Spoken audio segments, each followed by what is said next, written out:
Hello and welcome back to La Crime Noire. Before we begin, feel free to leave a comment and tell me where you're listening from. I always enjoy reading them. If you're drawn to dark, haunting stories, don't forget to like the video and subscribe to the channel. Now settle in, clear your mind, let the outside world slip away, and let's begin. Story 1, My Sister Has No Face. Graduation is the worst day of my life. My parents tell me graduation used to be a happy day. They say people used to celebrate it. Families used to clap. Students used to throw their caps in the air. Teachers used to smile like the future was something bright and open, something waiting to be chosen. I do not understand that. I do not understand how anyone could ever look at this day and call it a celebration. We stand outside in the pouring rain, 5 rows of 10 students, boys and girls separated. Our graduation gowns stick to our bodies like wet plastic. Cold water runs down my neck and under my collar. My shoes are sinking into the muddy grass, and every time I move my toes, I feel water squish between them. There are supposed to be 100 of us. There are only 50. The missing students were smart, but in a different way. They left when they still had the choice. Some took jobs in the mines. Some went to the AI data centers. Some became cleaners, drivers, loaders, anything that counted as working class and kept them away from this stage. I tried to do the same. I applied for a job at a local factory. The work was disgusting, scrubbing blood, fat, and animal waste from the floors after slaughter shifts. Nobody wanted that job. People came home from that factory smelling like rot and chemicals. Their hands cracked from bleach. Their clothes never looked clean again. I wanted it anyway. I begged for it. The rejection came in less than 2 minutes. According to the message, my cognitive skills were not to be wasted. The job was cleaning blood and guts off concrete floors. But apparently, I was too smart for that. I had spent 5 years trying to ruin my test scores. I failed assignments on purpose. I gave wrong answers during national exams. I pretended I did not understand simple questions. I stared blankly at teachers when I already knew the answer. I trained myself to look confused, slow, and useless. It did not matter. The system had already marked me from birth. I was already in every database. My early childhood tests, my medical scans, my brain activity, my learning speed, all of it had been recorded long before I understood what any of it meant. By the time I was old enough to fake being stupid, the system had already decided I was not. So now I stand in the rain, trembling, with my heart caught in my throat, as part of the class of 2035. The best and brightest. That is what they call us. They say it like a blessing. It feels like a death sentence. One by one, students are called to the stage. Each name is read in a calm, cheerful voice. Each student walks up, bows, and takes a diploma. Some do it quietly. Some cry. Some freeze in place. When they refuse to move, the guards drag them forward, kicking and screaming, while the parents clap like none of it is happening. My mother picked out my dress. It is navy blue and too long. The bottom of it drags around my feet under the graduation gown. The fabric is soaked now, heavy with rain, clinging to my legs. I hate it. I want to tear it off. I want to rip away everything that makes me look neat, obedient, and ready. Instead, I stare at the wet ground until they call my name. Rebecca Fulton. I stand. My knees almost fail, but I force myself to move. I bow because I am supposed to bow. I walk onto the stage because I am supposed to walk. I smile because I am expected to smile. I have practiced that smile in the mirror. Wide enough to look grateful, soft enough to look harmless. Not too stiff, not too weak, not too real. If I do not smile, they will mark me as defective stock. If I look angry, they will punish my parents. If I cry too hard, they will sedate me before my ascension date. If I scream, the guards will drag me away before I can even say goodbye. So I smile. Thank you, I say. My voice sounds like it belongs to someone else. I take my diploma and join the rest of my graduating class near the back of the stage. I am lucky there are thick navy curtains behind us, soaked dark from the rain. The second everyone's attention moves away from me, I lower the diploma in front of my face and let myself break. The next graduate is Matthew Carter. A-plus student, perfect scores, special Carnegie Award winner for academic brilliance. Matthew has tried to end his own life 6 times since he received that award. Everyone knows it. Everyone pretends they do not. His last 3 attempts were from the school roof, and every time, security drones caught him before he hit the ground. Except once. I saw him jump. I saw his body hit the concrete. The paramedics swarmed him, but they did not treat him like a whole person. They ignored the twisted angle of his legs. They ignored the blood spreading from his stomach and chest. They focused only on his head, protecting his skull, scanning his brain, shouting about cranial damage, while the rest of him bled out across the school courtyard. A thin red stain stayed on the concrete for weeks. When Matthew is dragged onto the stage, the crowd erupts into fake cheers. His parents are crying and clapping at the same time. Matthew does not look at anyone. His eyes are empty. I hide behind my diploma and shake until my teeth chatter. 3 days later, my letter arrives. It comes in a red envelope. My name is stamped on the front in thick block letters. Dear Miss Rebecca Fulton, congratulations. You have officially qualified for mandatory ascension under the Bright Futures Act of 2027. Failure to comply will result in immediate arrest and execution. Your ascension date is 15th May at 3:45 p.m. A final meal will be provided. McDonald's will be served with vegetarian options available. You may choose water, soda, or hot beverages. I try to tear the letter apart. My hands shake too badly. The paper is stronger than normal paper. It bends, but it does not rip. I claw at it until my nails hurt. Then I crumple it into a ball and throw it across the kitchen. Mom finds it later. She smooths it out on the counter with both hands, slowly and carefully, like it is a precious certificate. Then she smiles. You're smart enough, she says. Her smile is strange now. Dreamy, empty, almost peaceful. Ever since they took my brother and sister, my mother has become something that looks like a person, but does not live like one. She moves around the apartment. She talks. She breathes. She cooks food she forgets to eat. She folds clothes that are already folded. She waters dead plants. She smiles at walls. A talking, breathing mannequin. She hugs me. She smells like the cigarettes she pretends she does not smoke. Her arms are thin, like dry sticks, barely strong enough to wrap around me. When she cups my face, her hands are cold.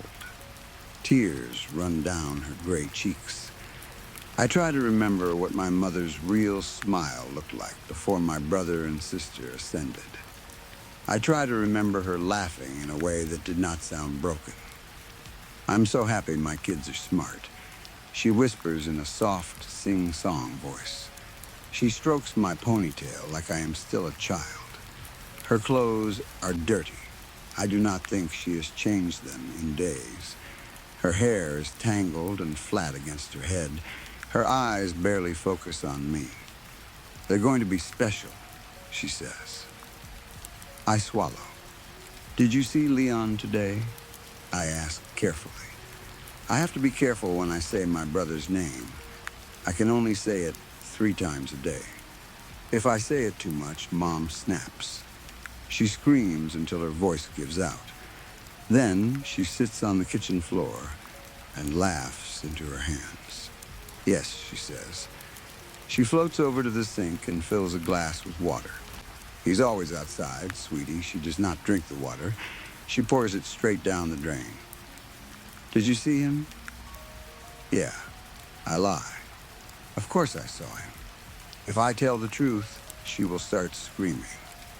The truth is, I killed Leon again the first night he came to visit. Then, I dumped him in the neighbor's trash can. At least, I killed what was left of him. Mom likes her delusion better. Maybe I do too. Really? She hums. She leans against the countertop. Her smile stretches wider and wider until tears spill freely down her face. Leon was so happy, she says. He's really enjoying his new job. I'm so proud of my smart boy. I smile too. If I crack, she will shatter. That's nice, Mom, I say. On Ascension Day, my sister is waiting for me outside the apartment. Becca, she springs toward me the moment I step into the hallway, getting too close, too fast. I almost swat her away like a fly. She has no face. That is the first thing people notice after Ascension, if they are brave enough to look. There is no mouth, no nose, no eyes, nothing human to meet, just a smooth metal casing, where expression should be, round and polished and wrong. Her voice comes from somewhere inside it, bright and familiar, like the system stole my sister's voice and trapped it in a machine. What did you do with Leon? She asks. I keep walking. I killed him, I say. My voice trembles no matter how hard I try to hold it steady. He kept trying to get into the house. I stopped for a second, breathless. He was scaring Mom. My sister is silent. Becca, she says softly, you know I have to report this to the police. I laugh, but it breaks into a sob. I do not look at her. I cannot. If I look too closely, I will remember what they took from me. I will remember my real sister, her face, her eyes, the way she used to roll them when I annoyed her, the way she used to laugh with her whole body. What are they going to do? I ask. It's my Ascension Day. They won't stop it now. Becca, I know you're scared, she says. Her voice is the worst part. It sounds almost like her. That is the cruelest trick. I was scared to ascend too. I keep walking faster. You're escorting me, aren't you? She hesitates. Unfortunately, yes, as you know, attendance is mandatory. You must ascend, Becca. My mouth goes dry. What happens? I ask. Rebecca, you know I can't tell you that. Tell me what happens, I say. My voice drops low. Or I'll kill you like I killed Leon. For the first time, she does not answer right away. Then she says, Ascension begins with a glorious feast. Skip to the good part. I turn left instead of right, pulling us away from the main street and into a narrow back alley. The walls are damp. Trash bags sag beside a loading door. The security cameras here are older, some of them broken. I do not know if that matters, but I need to believe it does. My sister follows me. I hate that she follows me. I hate the soft sound she makes when she moves. I hate that she still says my name like she loves me. Tell me everything, I say. Well, she begins, her voice suddenly bright again, almost cheerful. The process lasts around 2 minutes and 53 seconds. Once inside, the human body is immediately incinerated, leaving the head and spinal cord intact. Following incineration, the brain is removed. Her voice wobbles. I see a loose plank lying near the wall. I pick it up. The brain, my sister continues, quieter now, is then inserted inside and she stops. I can't. I raise the plank. My hands are shaking. Tell me, I whisper. I can't, she says again. I squeeze my eyes shut. Then I swing with all my strength. The plank slams into her. She screams, not like a machine, not like metal breaking. She screams like a person in pain. She drops hard onto the concrete. I can't. Her voice breaks. See, I freeze. I can't see, she sobs. I can't breathe. The sound cuts through me. It is deep and broken and full of terror. What happened to me? She whispers.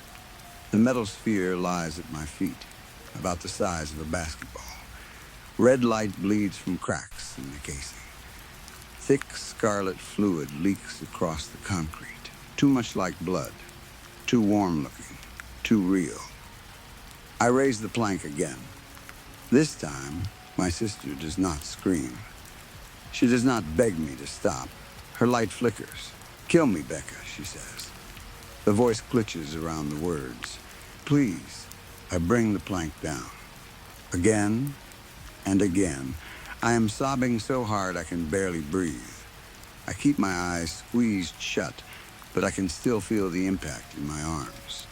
I can hear metal cracking. I can hear the wet sound underneath it. Her blood splashes my shoes. It hits my dress. It soaks into my hair when I kneel too close. When I finally open my eyes, my sister's light flickers once. Then it goes out. But somehow, I know she is smiling. The last thing she says is one word.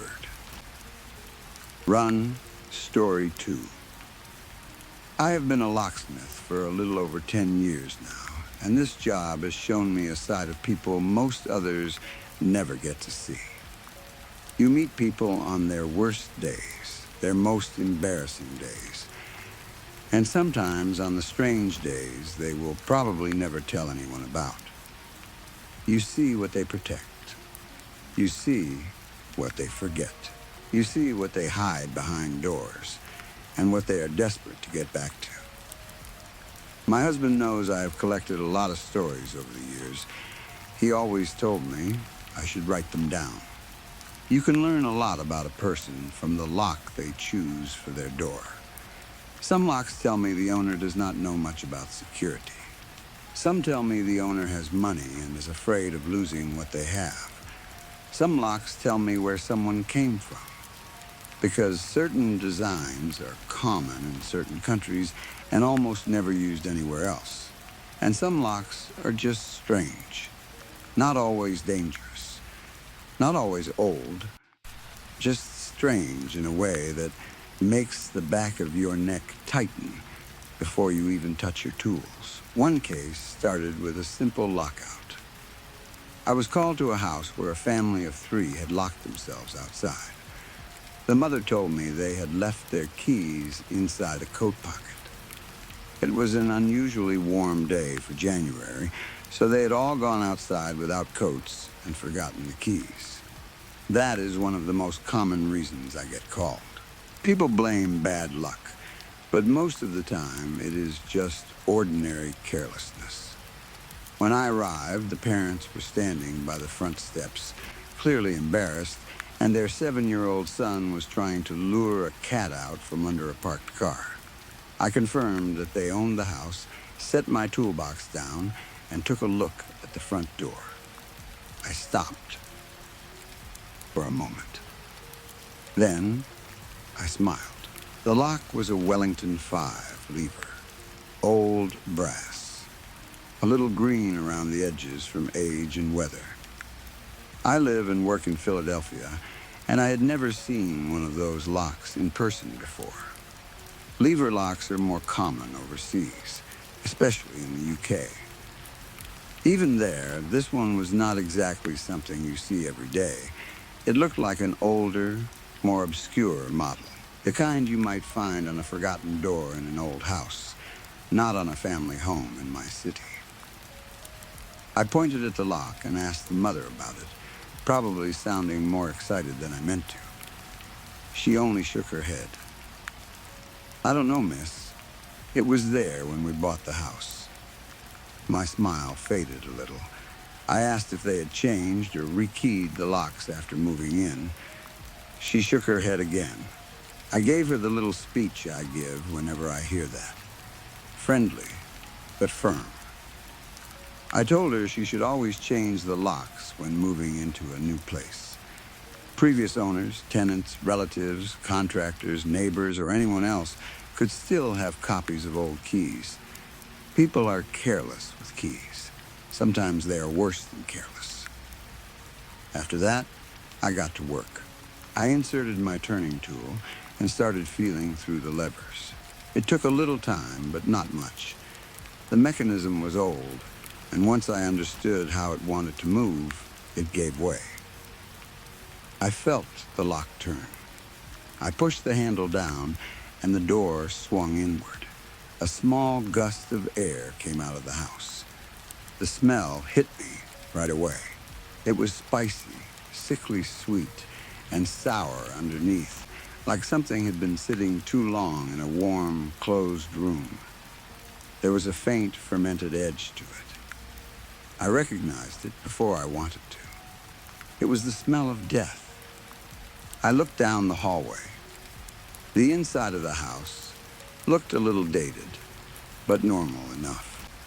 The family was too relieved to notice anything wrong. They were smiling, thanking me, shaking my hand, and talking over each other.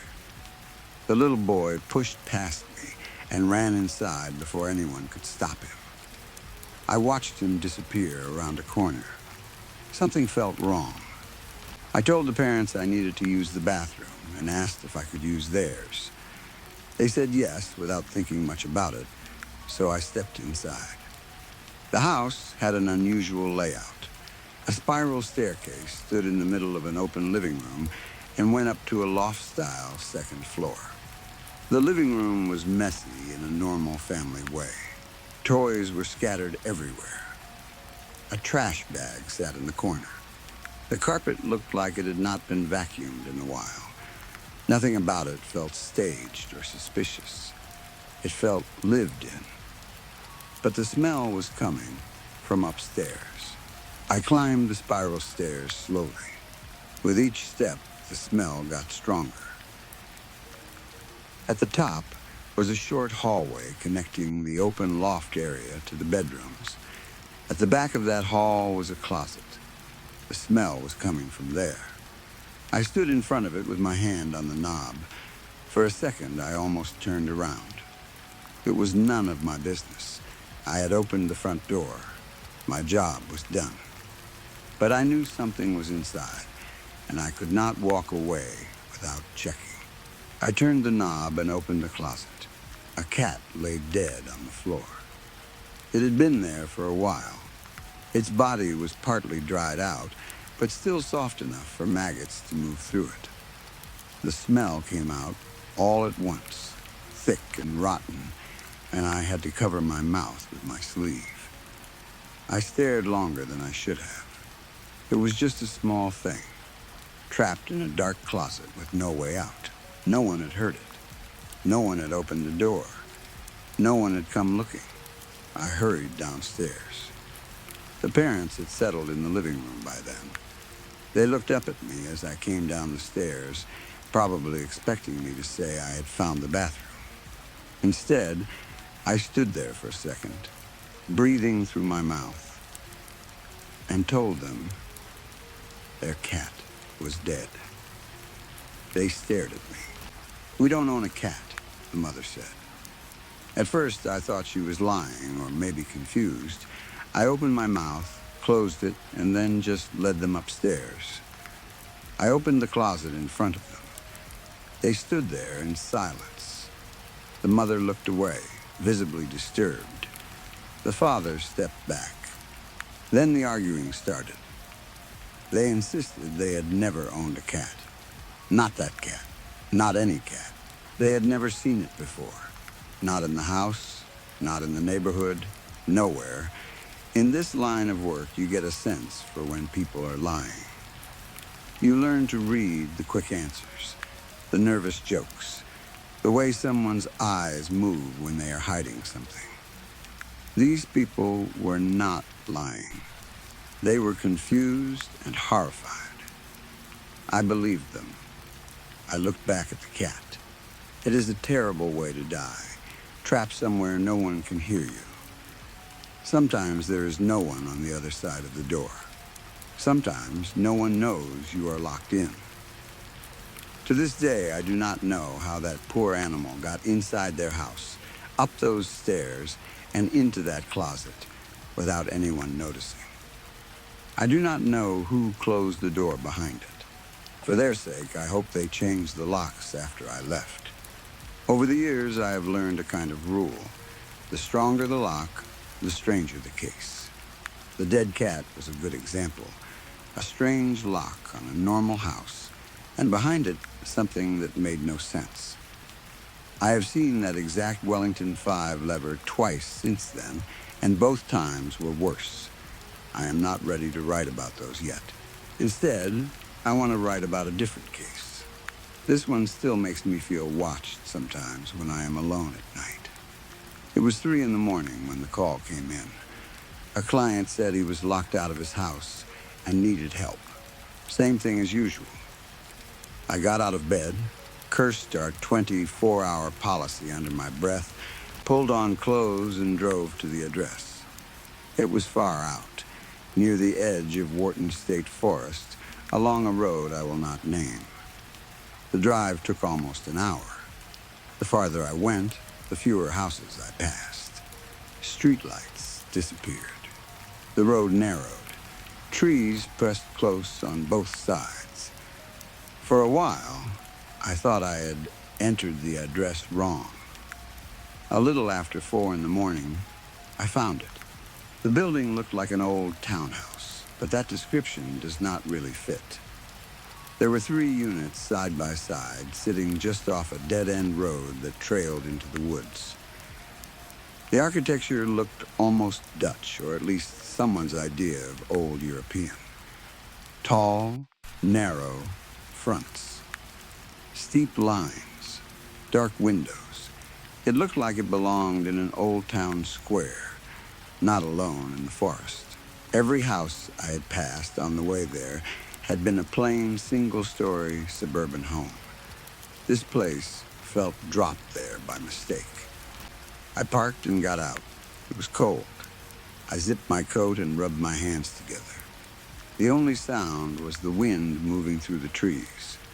No insects, no birds, no animals, just the dry whisper of branches overhead. I felt uneasy before I even reached the steps. I turned on my flashlight and pointed it at the building. I almost jumped when the beam caught a man standing in front of one of the units. He was the client. He looked young, maybe late 20s or early 30s, about my height, a little chubby, with round glasses. He stood at the bottom step in the dark, perfectly still. I wondered how long he had been waiting there.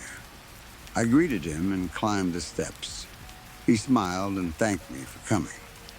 I looked at the strange row of townhouses and asked how he had ended up living out there in the middle of the woods. He shrugged and said the rent was cheap. He said the forest and hiking trails were a nice bonus. I asked if he knew the story behind the building. He shrugged again and said he did not. The more he talked, the more suspicious I became. He seemed calm, but too distant, like part of him was somewhere else. My first thought was that he might be trying to squat in the place. The building looked abandoned enough for that. But even then, something did not fit. I asked for proof of ownership or residence. He shook his head and said everything was inside. He said it exactly like that. Everything. I looked at him for a moment, then at the door. The lock was a Medeco high-security tumbler mechanism. I knew it immediately. In my work, that kind of lock stands out. It means someone cared about security and paid serious money for it. It was not the kind of lock you put on an abandoned building in the woods unless you had a reason. The young man stared up at the building with a warm expression, like he was looking at a beautiful view. I followed standard protocol. If someone cannot show documentation, they need to describe the inside well enough to prove they belong there. I asked him to describe the interior. He smiled and nodded.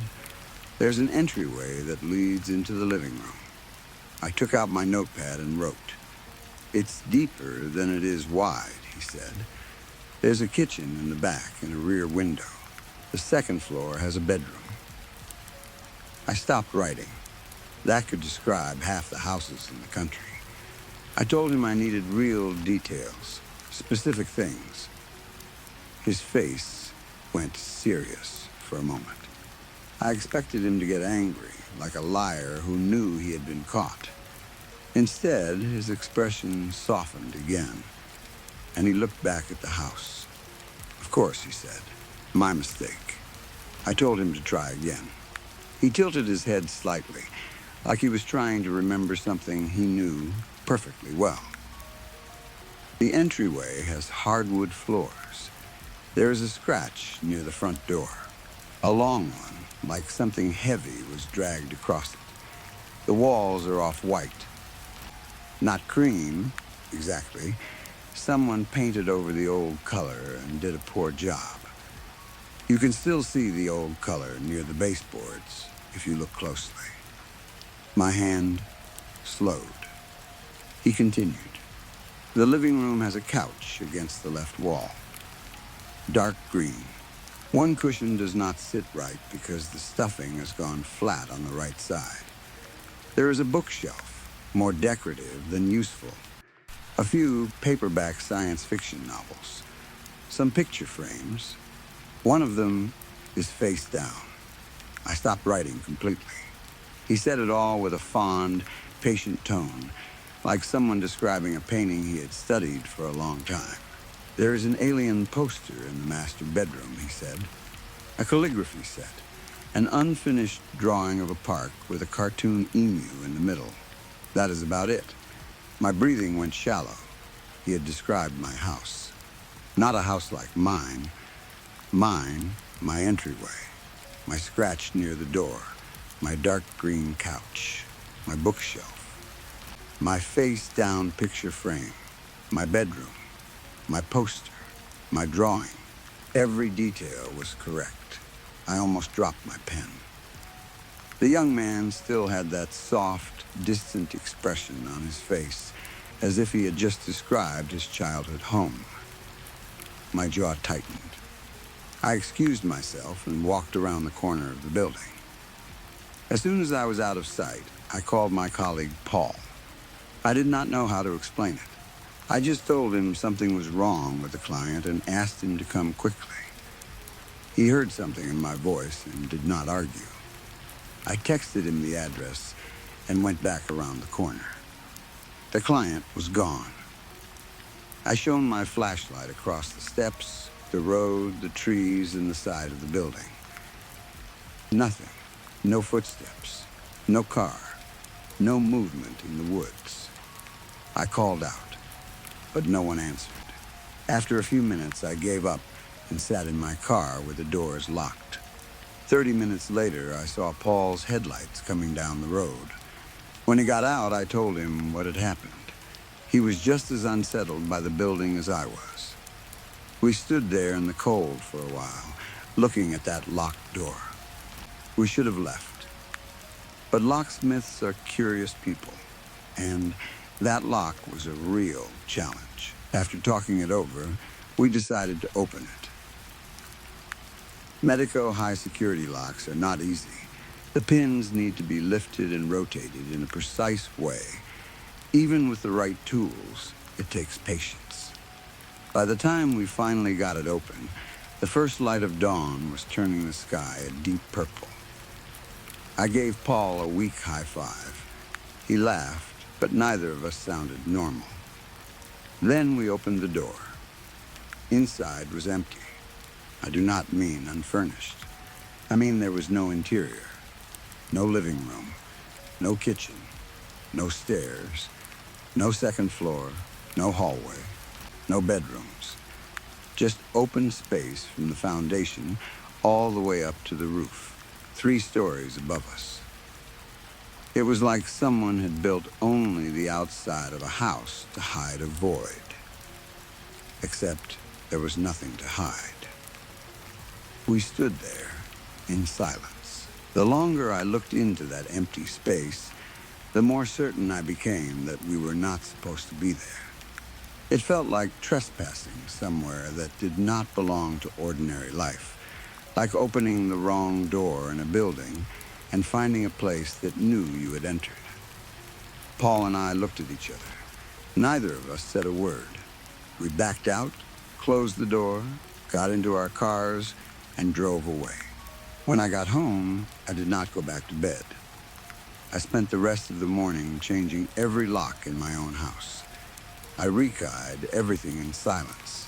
I tested the old keys again and again to make sure they no longer worked. Every time I passed the scratch near the entryway, I looked at it too long. People are a lot like locks. Everyone has a mechanism. Everyone has a hidden key. If you know how someone works, you know how to open them. You can become their closest friend, their best partner, or their worst enemy. All you need to do is find the right pressure point. One afternoon, I was supervising Paul while he tried to sell a pair of locks to an older man, probably in his 50s. The man was convinced Paul was trying to upsell him. "I just want a lock," he snapped. Paul kept trying to explain the pros and cons of each model. The more he explained, the angrier the man became. I tried not to laugh.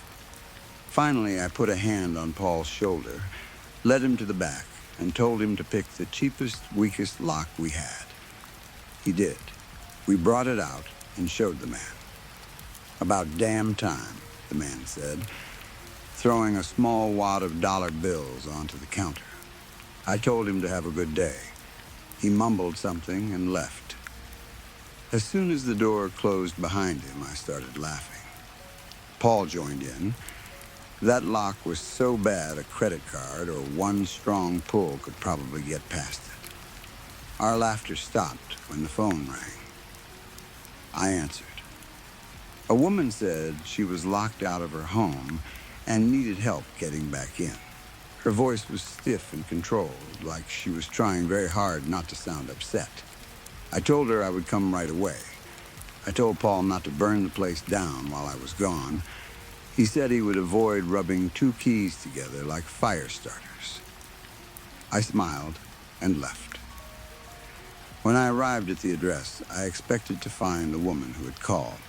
Instead, a man in his mid-30s was sitting on the front steps, smoking a cigarette. He had dark hair, a little stubble, and the tired look of someone who had run out of energy to care. I checked the address again.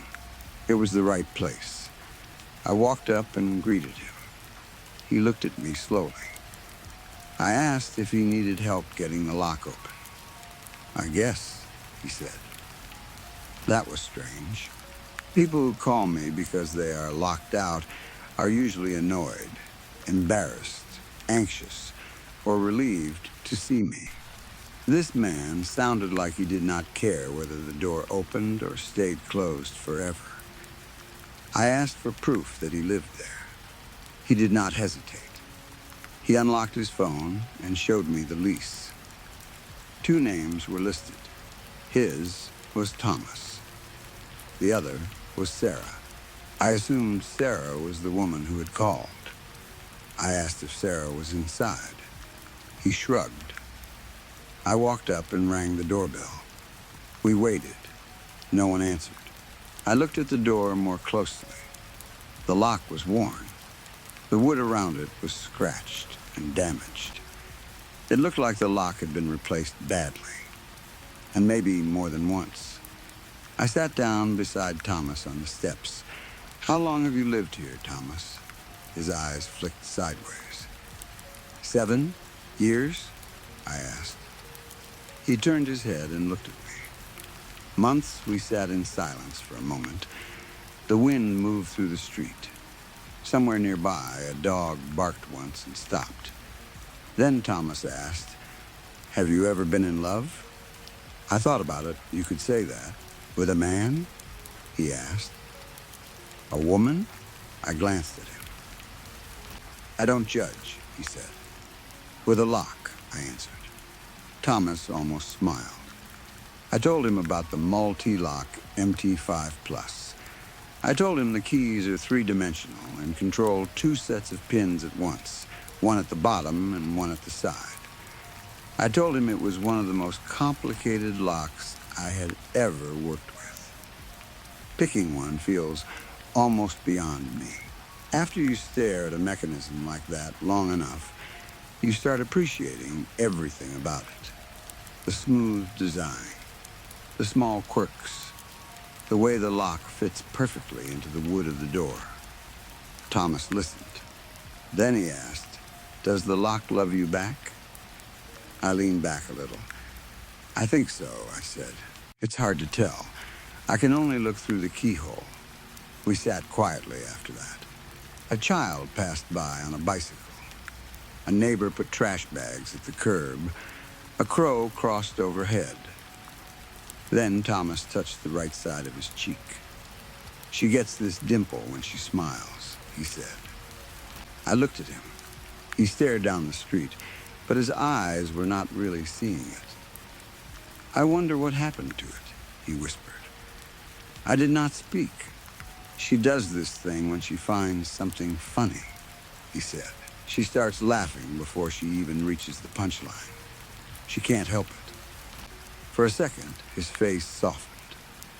"She is the smartest person I have ever met. Not book smart, exactly. She just walks into a room and understands it in 10 seconds. I have never been able to do that. I say the wrong thing at the wrong time. I never know when to push and when to leave something alone." He picked at a loose thread on his sleeve. "I think I knew it would be like this from the start," he said. I told myself it was just the stress of moving. I thought we would get through it. Deep down, I knew. His voice cracked. Every time she avoided me, it felt like I had broken something. I never knew what it was until it was too late. Now I think maybe it was me. Maybe I was the mistake. He covered his face and began to sob. The sound was awful because it almost sounded like laughter. I reached toward his shoulder, then stopped before touching him. We sat there as the sky changed color.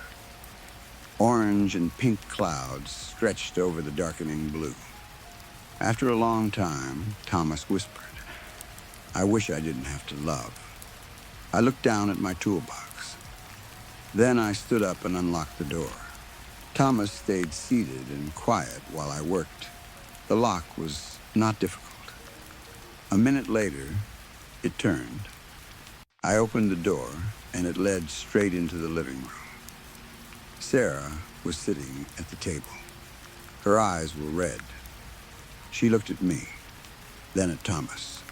That was when I understood. She could have opened the door. Physically, there was nothing stopping her.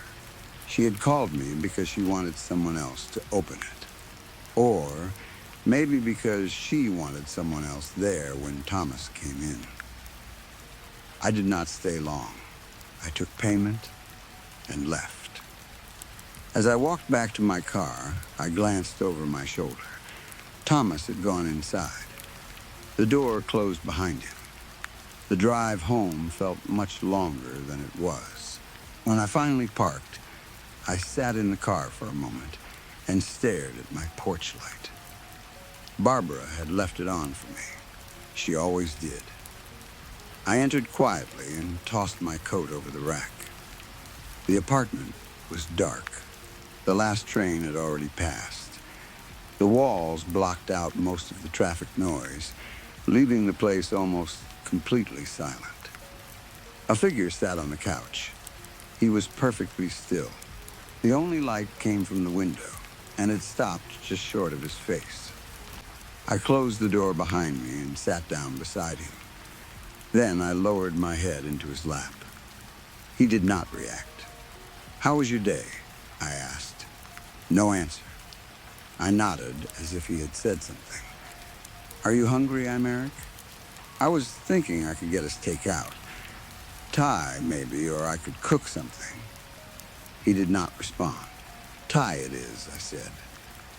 I turned onto my side and looked at the coffee table. There was a vase of roses there. Barbara had loved roses. She had been the best caretaker we ever had.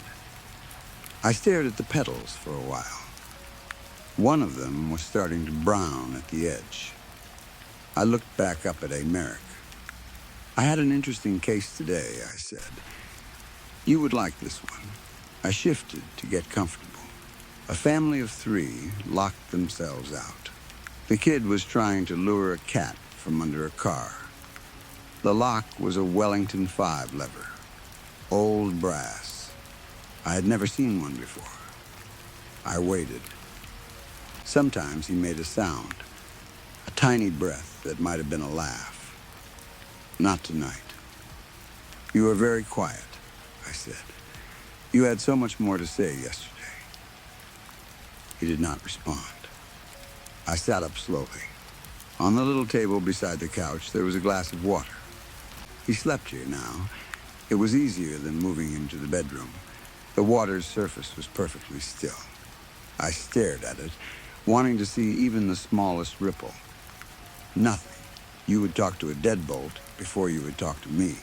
He had said that 7 years ago, standing in the doorway with a suitcase in his hand, while the argument was still hot in the air. He had been right. I had spent too many nights in the workshop picking a medico lock just to feel something click into place while he sat alone in the dark. I stood and walked to the kitchen. I poured myself a glass of water, but did not drink it. I just held it for a while. When I came back, I sat on the floor in front of him, my back against the couch, my head just below his hand. His fingers were warm, but they did not move. "I'm sorry," I whispered. The words were too small, too late. I had said them too many times. I looked toward the face-down picture of the 2 of us on the shelf. Then I thought of the young man in the forest, the one who had described my house perfectly. I wondered if he had known about Imeric too. I wondered if he had seen this room somehow. The couch, the glass of water, the face-down photo, the unfinished drawing in the bedroom, the man I loved, trapped in a body I could not unlock. I got up, locked the front door, and returned to the couch. The room was quiet. Outside, a car passed. I closed my eyes. When I opened them again, the glass of water on the table was casting a small reflection on the wall. The streetlight bent through it, making a pale shape that trembled slightly. Maybe from the car outside, maybe from the building settling, maybe from nothing at all. I watched until it became still. Then I lay down beside Imeric, my hand resting on his chest, feeling the slow rise and fall of a man trapped inside himself. Between us sat the only lock I had never learned how to open. "Thai tomorrow," I whispered. "Tonight, I'll just stay here." Story 3. I am not Paul McCartney. At least I do not think I am. There was a time when I had another name. I am almost sure of that. There was a time when I lived a different life, in a different place, with different people who knew me as someone else. But that life has faded so much that I can barely touch it now. My memories come back only in broken pieces, like bits of a dream that disappear the harder you try to remember them. I think I was 23 years old. I think I was a struggling musician. I think I had a small room somewhere, a cheap guitar, and a head full of songs no one wanted to hear. That is about all I have left. Back then, I sang and played guitar for anyone willing to listen. The problem was that almost nobody wanted to listen. I played in small clubs, smoky bars, half-empty rooms, and back corners where people talked over me as if I were part of the furniture. I knew I had talent, or at least I believed I did. But belief does not fill a room. Belief does not make people stop talking. Belief does not make a promoter pay you more than a few crumpled bills at the end of the night. People told me I did not have it. That was always the phrase. It, the thing you cannot learn. The thing you cannot buy. The thing that makes people look at you and know you are going somewhere. I hated hearing it. I hated the way they said it, like they were giving me kindness instead of cutting me open. But after hearing it enough times, I almost started believing them. Maybe I really did not have it. Maybe I was just another man with a guitar and too much hope. Then came November 9th, 1966. That date is still clear in my mind. Clearer than my childhood. Clearer than my real name. Clearer than the faces of people I must have loved once. That was the night my life changed forever. I was playing at a dirty little club called Emery's. The place smelled of spilled beer, cigarette smoke, sweat, and damp wood. The lights above the stage were too hot, but the room itself felt cold. There were not many people watching. A few couples sat near the back. Some men leaned at the bar, talking through my songs. A woman near the front looked at me once, then turned back to her drink. That was normal. I was used to being ignored. But that night, there were two men who did not ignore me. They stood near the back of the club, both dressed in black suits and dark sunglasses. They looked wrong in that room. Too neat, too still. They did not drink. They did not speak to anyone. They did not move with the music. They simply stood there, watching me. I could not see their eyes behind the glasses. But I felt their attention on me the entire time. It made my skin crawl. I kept playing anyway. I finished my set. The applause was thin and tired, the kind people give because the music has finally stopped. I stepped off the stage, packed my guitar, and collected my payment from the promoter. After that, I went outside for a smoke. The night air was cold. I remember that. I remember standing near the alley, lighting a cigarette with shaking fingers, though I told myself I was only cold. I had taken maybe 2 drags when the 2 men from the club came outside. They walked straight toward me. "Can I help you?" I asked. One of them said, "We have an opportunity for you." That got my attention, but I had heard that kind of talk before. In the music world, opportunity often meant someone wanted you to play for free, sign something you should not sign, or trust a promise that would never be kept. "I've heard that before," I said. "Unless you're going to make it worth my time, I'm not interested." The other man asked, "What do you know about the Beatles?" I laughed so hard I coughed on my cigarette smoke. "I know you can't escape them," I said, waving the smoke from my face. "They're everywhere. They've got the whole world in a chokehold." The men did not laugh. One of them pointed toward a car parked nearby. "You need to come with us," he said. "We need to speak with you in private." That was when fear slipped into my chest. "Am I in trouble?" I asked. "Because this is starting to feel very strange." They shook their heads. They told me I was not in trouble. They told me I only needed to come with them. I should have walked away. I should have gone back inside the club. I should have shouted for help, or laughed in their faces, or told them to find someone else. But I was young. I was desperate. And they had used the word opportunity. So I followed them to the car and climbed into the back seat. As we drove away, I threw my cigarette out the window. "Can you tell me what this is about now?" I asked. Neither man answered right away. The silence stretched so long that I started to feel sick. Finally, one of them said, "There has been an accident." "With who?" I asked. "You mentioned the Beatles. Were they involved?" They did not answer directly at first. They spoke carefully, each sentence measured as if they had practiced it. What they told me that night was simple and impossible. There had been a car accident, a fatal one. No one could know. Not the fans, not the press, not the world. The man who had died was too important, too valuable, too loved, too profitable, too connected to too many people's dreams. They needed someone who looked enough like him to stand in for a short time, just until the panic settled, just until they could create a better plan, just until they could decide what to do next. They needed someone who resembled Paul. Me, at first, I thought they were mad.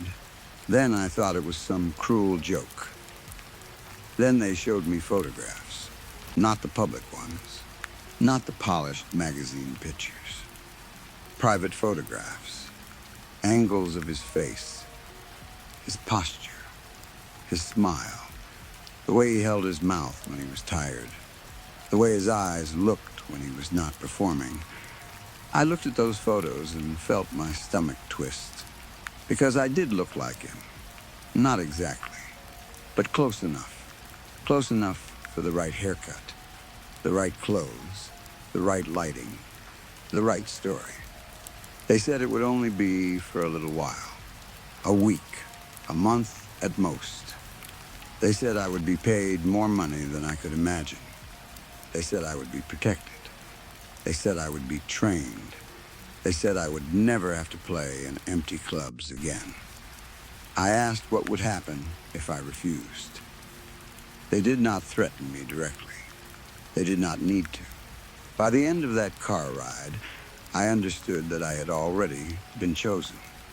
A new identity was made for me. A contract was put in front of me. The amount of money written on it looked unreal.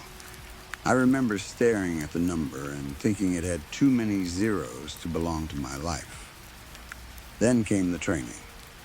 Voice, accent, movement, memories, songs, habits, stories. I had to learn how Paul laughed, how he spoke when he was tired, how he answered reporters, how he stood beside John, George, and Ringo, how he looked at cameras, how he held his bass, how he smiled without looking like he was trying.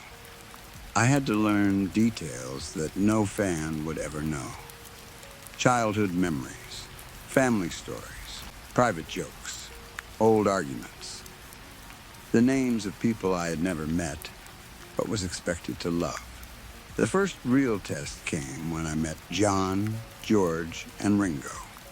At dinner, they all stared at me like I was something that had fallen from the sky. No one ate much. For several minutes, no one said anything. Then John leaned back in his chair and said, "Bloody hell, this is uncanny." I told myself he was only reacting to the resemblance. Of course, they knew I was not Paul. They all knew at first. There was never any question about that. In the beginning, they corrected me constantly. If I told a story wrong, one of them would interrupt. If I forgot a detail about a tour, they would remind me. If I laughed at the wrong private joke, the room would go cold for a second. I worked hard. I had to. Every day, I became better. Every day, I made fewer mistakes. And then, slowly, the correction stopped. I cannot tell you exactly when it happened. That is the part that frightens me most. There was no single moment when everyone decided the lie had become truth. There was no meeting, no announcement, no line crossed in public.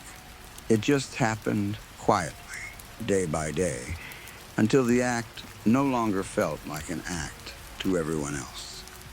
But it still felt like one to me, at least for a while. Sometime in 1968, during an interview, a reporter asked me a simple question about my youth. I think he asked what it felt like the first time I played an instrument. It was an easy question. I had answered things like that many times by then. I opened my mouth and began to speak. The answer came automatically, smooth and practiced. Then, halfway through, I froze. For one terrible second, I remembered. Not a memory. The absence of one. I realized the story coming out of my mouth was not mine. I was talking about Paul's childhood, Paul's first instrument, Paul's memories, Paul's life, not mine. My throat tightened. I stumbled through the rest of the answer. The reporter gave a polite laugh, the kind people give when they are uncomfortable but do not want to show it. Somehow, I recovered. The interview moved on. Everyone seemed to forget it. But I did not. That night, I sat awake in my hotel room and tried to remember my own first instrument. I knew I had one. I must have had one. I remembered practicing for hours in some small room, fingers sore, back aching, dreams too big for the walls around me. But I could not remember the color of the guitar. I could not remember where I bought it. I could not remember who first heard me play.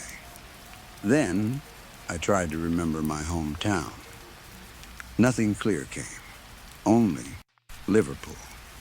But Liverpool was Paul's. The more I reached for my own life, the more it slipped away.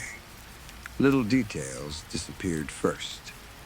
The names of streets, the faces of neighbors, the smell of my old room, the sound of my mother's voice, if I had a mother still living. The things that should have been easy became fog. In their place came songs, chords, lyrics, interviews, facts about a life that was not mine.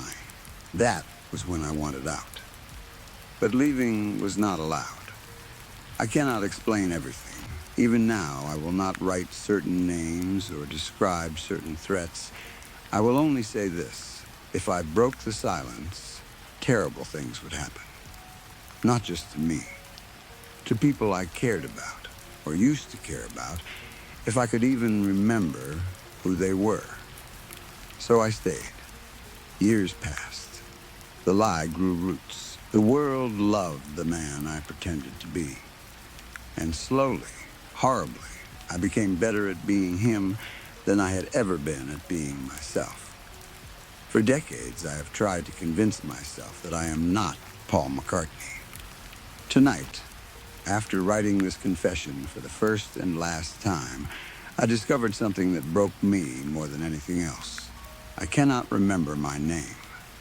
I know the date Paul was born. June 18th, 1942. That is not mine. Mine was later, I think, or earlier. August, maybe. The month feels close. But when I reach for the day, it scatters. I grew up in Liverpool. No, that was Paul. Or maybe I did too. I do not know anymore. Every detail of his life is carved into me. I know it so well that I can recite it half asleep. But the life that belonged to me has been erased. Not all at once. That would have been easier. It was rubbed away slowly, like writing fading from old paper. Years ago, I kept a hidden journal. Whenever I remembered something about my life before the replacement, I wrote it down. Names of family members, birthdays of friends, clubs where I played before anyone knew my face. streets I might have lived on, songs I thought I wrote before the world gave me someone else's catalog. At first, the journal helped. It felt like proof. Then the entries started looking strange. I would open the notebook weeks later and stare at a name I had written myself, and it would mean nothing to me. No image, no feeling, no spark of recognition. When that happened, I crossed it out with a thick black line. By the late 70s, most of the pages were crossed out. One night after a performance, I opened the notebook and found several pages filled with names. Some were written carefully. Some were written again and again, harder each time, like I had been trying to force myself to remember. One name appeared more than all the others. I stared at it for a long time. I knew it mattered. I knew it had to matter. But I did not know why. To this day, I still do not know if it was mine. I do not expect anyone to believe this. Why would you? It sounds impossible. It sounds like one of those old rumors people whisper about famous men because they cannot accept that idols are only human. Maybe that is what they will say this is. A confession written by a confused old man. A joke, a hoax, a lie. But I have carried something for years that hurts more than fear. I got everything I ever wanted. Fame, money, music, crowds screaming my name. A life so large that the boy in those smoky clubs would have fallen to his knees for even one piece of it. But somewhere along the way, I lost the man who wanted those things. That is the real horror. Not the accident. Not the men in black suits. Not the contract. Not the lie. The horror is that I became someone the whole world loved, and in doing so, I erased the only person who knew I was pretending. I do not know who I am, but I know I am not Paul McCartney. Story 4. A room is made when flat surfaces meet each other and form edges. Walls, floor, and ceiling close around an empty space, and that empty space becomes somewhere we can live. We call it a room. We put furniture inside it. We sleep there, eat there, hide there, and slowly convince ourselves that the space belongs to us. Rooms are the heart of interior design and architecture. Every building is just a collection of hollow spaces, shaped by lines, angles, and surfaces.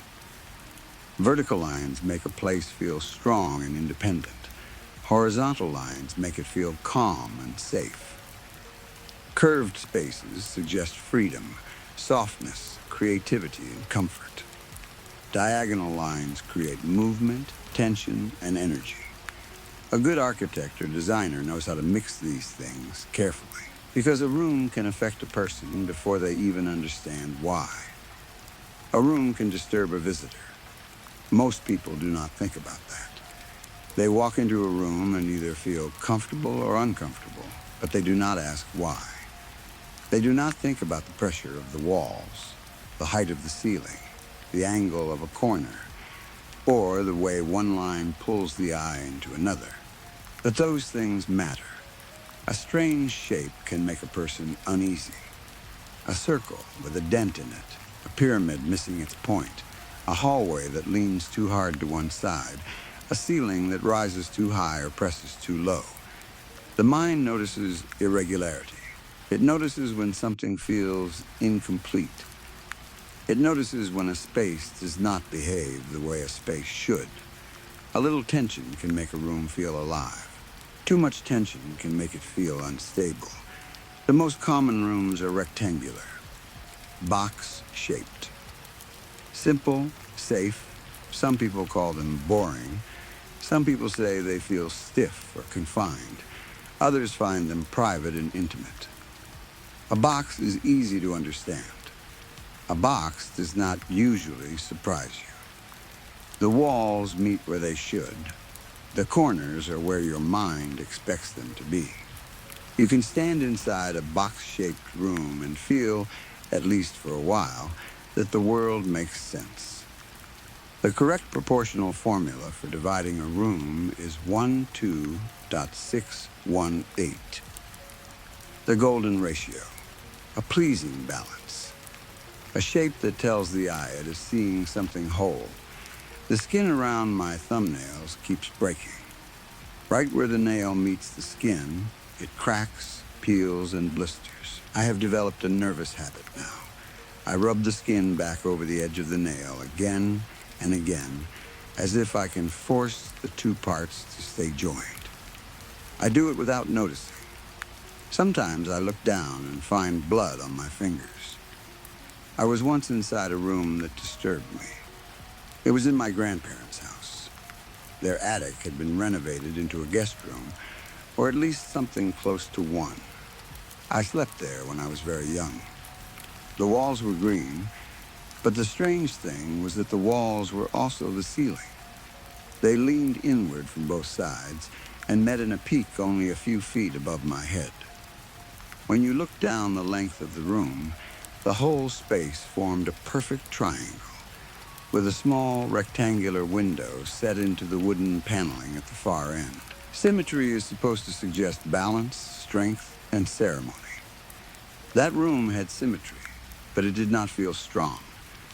It felt like a trap made by someone who understood shapes but did not understand people. Sometimes, when I think about that room, I look down at my hands and press the tips of my thumbs and index fingers together, forming a triangle.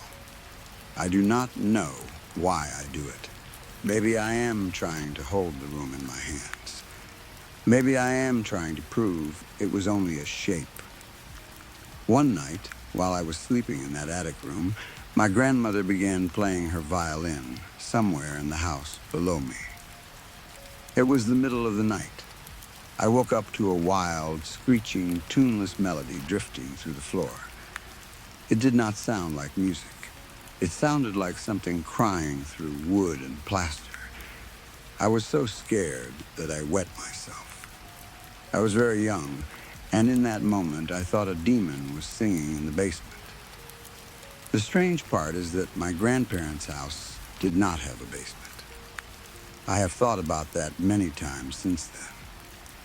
A frightened child can believe almost anything. A child wakes suddenly in the dark, hears a terrible sound, and gives it the first explanation the mind can create. Maybe that is all it was. But another part of me wonders if there was a basement. Not a normal basement. Not a room you could find by opening a door or lifting a hatch.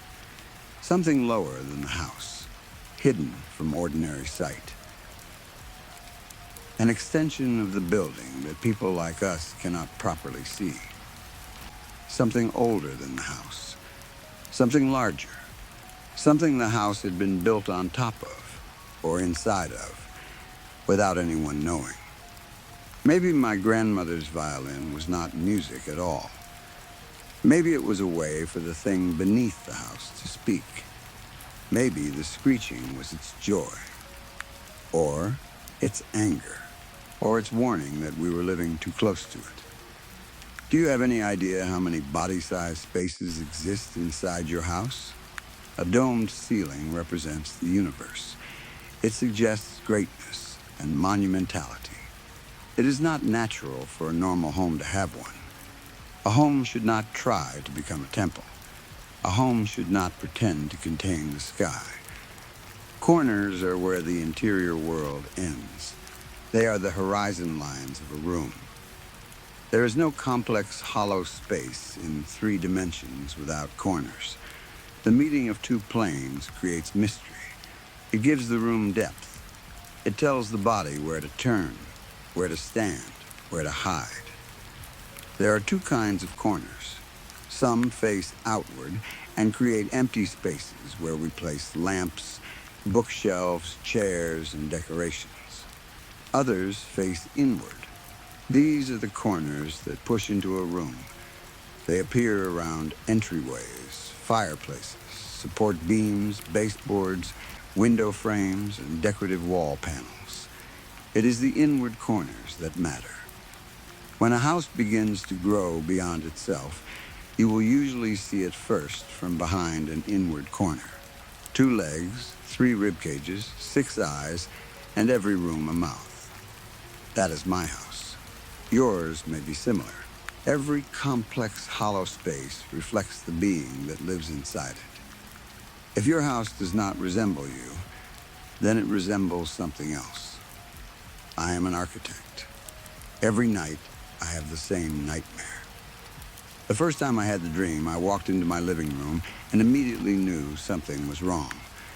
I could not say what had changed, but the room felt off. The walls were the same. The furniture was the same. The windows were in the same place.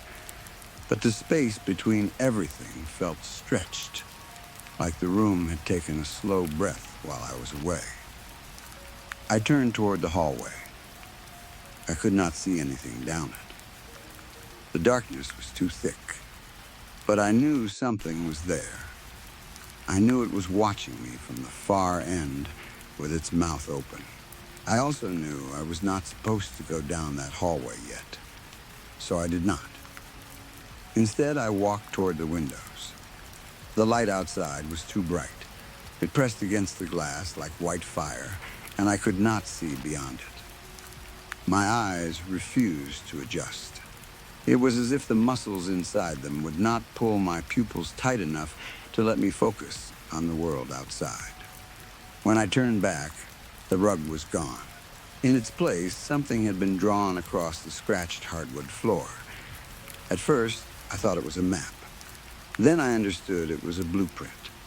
The building shown in the blueprint was enormous, far too large to be a house.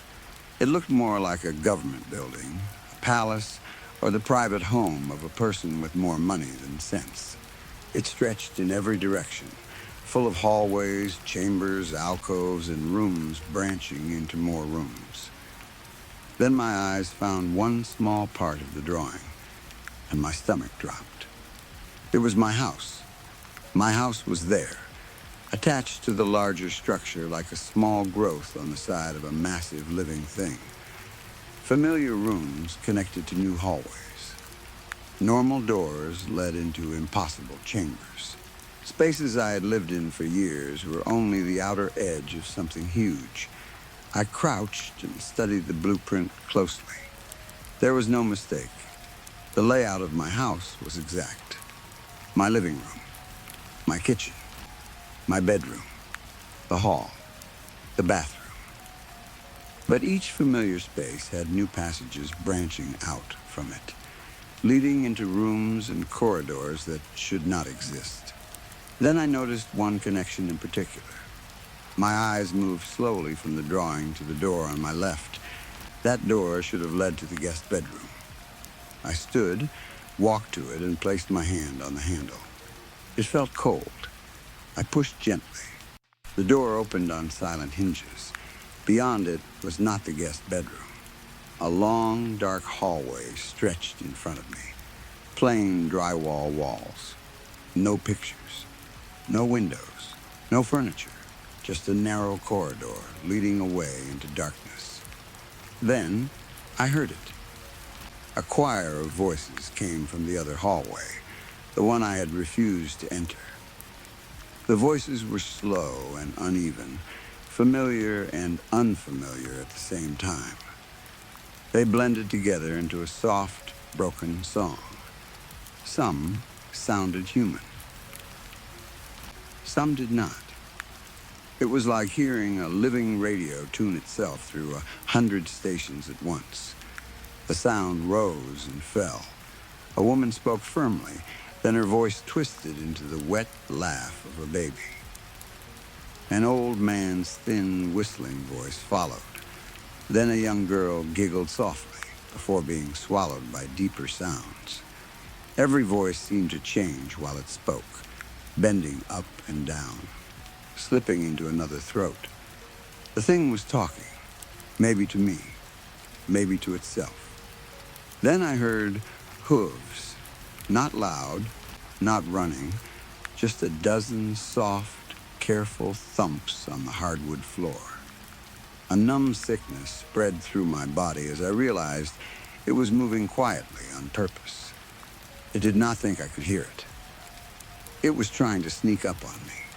I stepped backward into the strange hallway, unable to take my eyes off the inward corner between the living room and the hall. That corner was the only thing keeping me from seeing it. It was also the only thing keeping it from seeing me. The voices stopped. The thing had heard me move. A young girl's hidden laugh slipped through the silence for 1 second, then disappeared. The hooves stopped too. I stood there, hardly breathing. It was listening. It was waiting for me to make another sound. Then long fingers appeared from behind the corner. They were thin, wrinkled, and too long, like the fingers of an animal that had learned how to imitate a hand. They curled gently around the edge of the wall. The knuckles shifted under the skin, splitting and joining again in ways that made no sense. Fear filled my body so completely that it felt like heat. Every part of me wanted to run, scream, or drop to the floor and cover my face. But I could not move. Then I saw the first white tips of bone appear from behind the wall. For 1 second, I did not understand what they were. Then I realized they were antlers. A huge rack of antlers was coming around the corner. Something inside my mind broke. I screamed without meaning to, turned away, and ran down the strange hallway as fast as I could. The hallway blurred around me. I turned corners, I ran through empty rooms, I passed walls that smelled of dust, old paint, and warm plaster. I kept going because stopping meant being found. With every turn, despair grew heavier inside me. The place did not end. The rooms kept opening into more rooms. The hallways folded into other hallways. Doors led to chambers, chambers led to narrow passages, and passages led back into larger spaces I had never seen before. I knew, deep down, that I could run forever and never reach the outside. Eventually, after what felt like an hour, my legs burned so badly that I could not continue. My jaw ached from clenching my teeth. Sweat poured down my face. I stumbled into a small room that looked like an office and slammed the weak wooden door behind me. Then I collapsed against it and tried to cry, but only dry sounds came out. I knew the thing was coming. I knew it knew where I was. But in the dream, the monster was not the only thing I feared. I feared the place itself. I understood that this building had always existed. It was not built the way humans built things. It grew. It changed. It added to itself endlessly, like a living creature creating new organs. I saw it in my mind as something enormous and impossible. A beast of rooms and corridors folding in on itself. Arms and fingers turning into hallways. Rib cages blooming from its chest like flowers, then curling inward to become chambers. Eyes rippling across its surface like waves, staring without sight into the dark around it. Its limbs grew too many joints, too many angles, too many directions. It twisted and branched forever. A nightmare of bone, walls, sinew, and structure. A mixture of diagonal lines can disturb a visitor. I placed my hands on the hot cement floor. My vision filled with color. Bruised purples. Sickly oranges.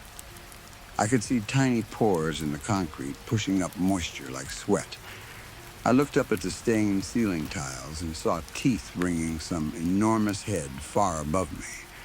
Too large to see, all at once. The teeth shifted and clattered like coral on a stone temple. A lighthouse is a finger. Windows are the eyes of the soul. Then I was somewhere else inside the dream. A million black horns rose into a red desert. A blood-red sun burned over glass sand. I knew somehow that it was 3,090 degrees Fahrenheit. Shards of prismatic glass dug into my bare feet. Ahead of me stood a huge, ugly temple in no architectural style I recognized. It was painted in harsh blues, yellows, and reds. I knew there was meaning in the colors. I knew there was structure. I also knew I was not allowed to be there. Nausea rose through me. I woke with a splitting headache and vomited. That morning, I did not even bother calling out of work properly. I spent most of the day in the bathroom, trapped between wanting to throw up and wanting to drink until I felt nothing. The dream had left something inside me. My mind felt stained, marked, damaged by something I could not explain but knew was evil. And yet, I could not stop thinking about it. I have spent my life studying buildings. My mind has been trained to consume rooms, shapes, angles, and structures. So of course it tried to understand the place I had seen. I kept returning to the blueprint on the floor. I tried to remember the details, but most of them slipped away. Only a few stayed clear. A massive hall beyond a twisting system of narrow corridors. A stadium-shaped room with rounded corners and pillars lining both ends. A ridiculously long hallway crossing almost the entire blueprint at an unusual 30-degree angle. I avoid beaches now. Seeing sand fills me with a strange, monstrous guilt. I know that sounds absurd, but it is true. Something about tiny grains, endless and impossible to count, makes me think of the glass desert and the red sun. Every night since then, I have had the same dream. No, not the same dream. That is not quite right. Each night, I wake inside the other house. Most of the time, the thing is not close. When I do not hear its voices or its careful hooves, I move through the structure and map as much as I can. The dreams continue from one night to the next. I remember where I have been. I recognize rooms. I mark passages. I build the blueprint piece by piece in my mind and then draw it when I wake. I have seen the thing only a few times since the first night. It has not caught me yet. I no longer believe these are dreams. I think they are visitations. I think some part of me is being moved from this world into another space. I do not know by whom. I do not know why. But I know I am being given access to something larger than I can understand. Something humans were never meant to enter. It is an architectural wonder. It is also a nightmare. It evolves the way living things evolve, but faster, larger, without mercy. It adds rooms like flesh grows scars. It opens doors like mouths. It builds corridors the way nerves branch through a body. My only comfort is mapping it. I have begun drawing the blueprint everywhere. The floor, the walls, my notebooks, the backs of receipts, the margins of old plans at work. When I run out of paper, I use cardboard. When I run out of cardboard, I use the walls. When the walls run out, I know I will use my own skin. And when that is gone, I will use others. I know how that sounds. But I have a mission now. One single purpose. I sleep as much as I can. I take sleeping pills when I can afford them. I wait with terrible excitement for the moment my eyes open and I find the door from my dark bedroom leading into the other house, glowing with that sick, endless sunlight. I am not afraid the way I used to be. I am the cartographer of the divine, a tiny speck in an ocean of shifting floors, closing doors, breathing domes, and groaning hallways. The ultimate complex hollow space. a rectangular room with rounded corners. Story 5. When I woke up, the first thing I noticed was the sunlight. It came through my bedroom window in long, warm strips, falling across the old wooden floor and over the quilt at my feet. Dust floated in the light like tiny golden insects, rising and sinking slowly, as if time itself had become lazy. The room smelled faintly of cedar, old paint, and summer air. Somewhere outside, the wind moved through the tall grass, brushing it against the side of the house in soft waves. For a while, I did not move. There was no reason to. The bed was soft. The room was bright. The world beyond the window was so blue and clean that it almost looked painted. A few white clouds drifted over the farmhouse, slow and harmless, like they had nowhere else to be. I could not remember the last time I had slept so deeply. My body felt light. That was the strangest part. It felt as if some heavy thing had been lifted off my chest while I slept. I lay there with my eyes open, trying to remember what day it was. But the thoughts slipped away from me before I could hold it. It did not seem important. Nothing seemed important. The sunlight was warm. The room was peaceful. For the first time in what felt like years, there was no pressure inside me. Then I noticed the silence. Not quiet. Silent. There were no footsteps downstairs. No dishes clinking in the kitchen. No old pipes groaning inside the walls. No television mumbling from the living room where Dad always left it too loud. No mom humming to herself while she made coffee. No sleepy voices in the hallway. Not even the low hum of the refrigerator. I sat up. The room looked the same as it always had. My old dresser stood against the wall, its brass handles dull with age. My bookshelf leaned slightly to the left. The framed photo of the creek behind the barn still hung crooked above my desk. Everything was familiar, but it looked too clean somehow, like someone had polished the memory of it until every rough edge was gone. "Mom?" I called. My voice sounded strange. It did not echo exactly, but it also did not sound normal. It was like the room had nothing inside it to catch the sound. Nothing to soften it. Nothing to send it back. No one answered. I got out of bed and crossed to the window. The yard below was empty. The gravel driveway stretched toward the road, pale and bright under the sun. The old red barn stood beyond it with both doors wide open. Behind the barn, the hayfield rolled golden toward the woods.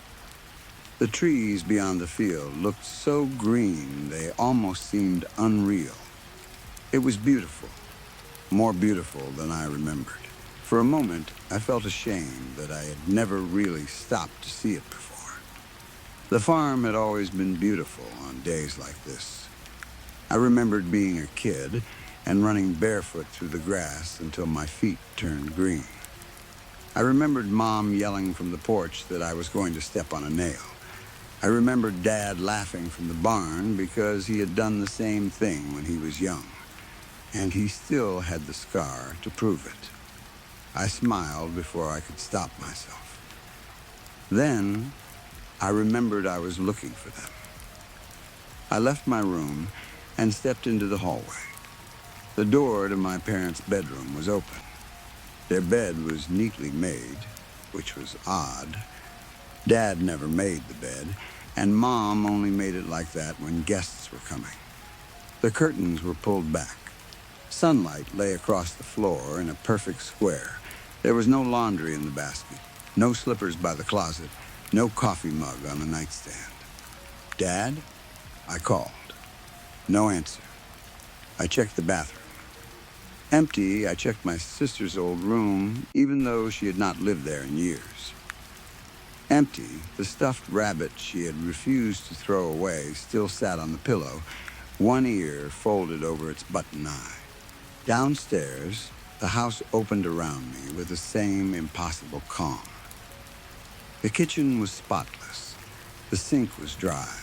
The table was bare, except for the little blue vase Mom filled with wildflowers whenever she remembered. It was filled now. Fresh daisies, black-eyed Susans, and Queen Anne's lace leaned against the rim. I had always thought Queen Anne's lace was a strange name for a flower. I touched one of the petals. It was soft. It felt exactly like a flower petal should feel. I do not know why that surprised me. "Hello?" I called. The word moved through the kitchen, slipped into the living room, and seemed to die near the front door. I stood still and listened. No reply, no cars on the road, no birds in the trees. No flies tapping against the windows, no dogs barking from the neighbor's property, no cows lowing in the pasture. That was the first thing that truly pressed against me. The animals were gone. This farm had never been so quiet. Even at night, there had always been something alive making noise. Crickets, frogs, mice in the walls. The old hound dreaming on the porch and thumping his tail against the boards. Now there was nothing. I went to the back door and opened it. The day rushed in, warm and sweet. For a second, I forgot why I was worried. The sky was enormous. The grass shone in the sunlight. Every leaf on every tree glittered as if the whole world had been washed clean while I slept. The air smelled of honeysuckle, cut hay, and rain that must have fallen long ago. It was the kind of day that made bad things feel impossible. The kind of day that made you believe nothing terrible had ever happened. And nothing terrible ever could happen, as long as the sun stayed where it was. I stepped outside. The porch boards did not creak under my feet like they always had. I looked across the yard and felt something close to peace. I walked to the barn first. The doors stood wide open, but there was no sound inside. No restless movement in the stalls. No scratching in the rafters. No shifting hooves. The barn smelled of hay and dust, but not of animals. The stalls were empty. The tack hung neatly on the wall. A shovel leaned beside the feed barrels, but the barrels themselves were clean and hollow. Behind the barn, the pasture stretched to the fence line. Empty. No horses. No cattle. Not even a crow sitting on a fence post. I shaded my eyes and looked past the dogwood trees toward the woods. The creek ran there, hidden beneath sycamores and sweet gum trees. For a moment I thought maybe everyone had gone down to the water. Maybe it was a holiday. Maybe there was a picnic. Maybe they were all laughing somewhere because I had slept through breakfast and half the afternoon. The thought made me feel better, so I held on to it. I started toward the creek. The grass brushed against my legs, but when I stopped and looked back, it had not bent behind me. There were no footprints. The field lay smooth and bright from the porch to where I stood, untouched by my steps. A breeze moved over the grass, and the whole field rippled silver green beneath the sun. It was so beautiful that my thoughts began to soften again. I almost laughed. I had always worried too much. That was what Mom used to say. That was what everyone used to say. So I kept walking. At the creek, the water moved over the stones with almost no sound. It slid between roots and around mossy rocks, perfectly clear, sparkling in the noon light. Minnows should have scattered when my shadow fell over the shallows. Dragonflies should have hovered above the surface. Bees should have moved through the flowers along the bank. But there was nothing, only water moving silently through a beautiful world. I crouched and reached down. My fingers passed through the water. I could not feel it.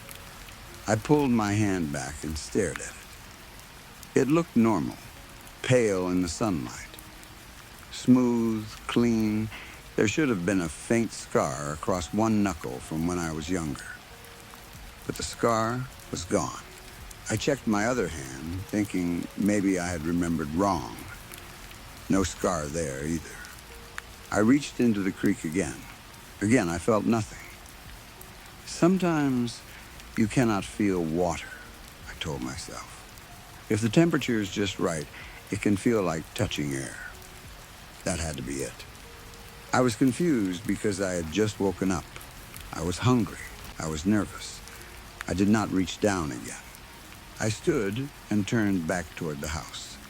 The farmhouse sat in the distance with its white siding and green roof, bright and perfect, like a picture on a postcard. My bedroom window looked black from where I stood. Then I heard something. It was faint at first, so faint I thought it might be wind. I held my breath. There it was again, a thin, uneven sound, rising and falling.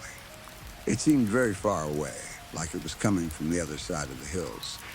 For one foolish second, relief filled me. People. That was people. I could not make out words, but it was a human sound. It had to be. Everyone had gone somewhere nearby. That was all. I had woken up confused, and now I was about to find them. Hey, I shouted. The sound stopped. I waited. Then it came again, softer this time. It was coming from the house. I ran toward it, excited for things to feel normal again. At least I think I ran. The world moved strangely around me. The barn passed on my right. The gravel drive flashed white under the sun. The back porch rose ahead. But I did not feel my lungs working. I did not feel my heart pounding. I did not feel sweat on my neck or wind on my face. I reached the kitchen and stopped inside the doorway. The sound was clearer there. Voices, not words yet, just voices. They were muffled, like they were coming through a wall, or from underwater, or from a room very far away inside a house that was not quite this house. "Mom?" I said. The voices shifted. Then a sob broke through. I froze. It was not laughter. It was not conversation. It was crying. The house seemed colder then, even though sunlight still poured through every window. The kitchen was still bright. The flowers still stood in the vase. But now, I noticed, there were more flowers, more vases. They filled the kitchen. They sat on the table, on the counters, and even on the floor. Daisies, lilies, roses, wildflowers, too many flowers. Funeral flowers. The day outside was still perfect, but the sound moved through it like a secret I did not want to know. I stepped into the living room. The voices faded. I stepped back toward the kitchen. They grew louder. "No," I whispered, though I did not know what I was refusing. I followed the sound into the hallway. It came and went, stronger when I faced the stairs, weaker when I turned away. My hands began to shake. I watched them tremble with a strange, distant curiosity, as if they belonged to someone else. Halfway up the stairs, I heard my mother. Not clearly, not fully, but I knew her voice. There are sounds a person knows before words. A mother crying is one of them. I climbed faster. At the top of the stairs, the hallway stretched ahead of me, warm and golden and not quite right. Every door stood open except mine. My bedroom door was almost closed. The sound came from behind it. For the first time since I woke up, a clear thought stayed in my mind. I do not want to see what is in that room. It did not slip away. It did not soften under the sunlight. It remained there, hard and sharp.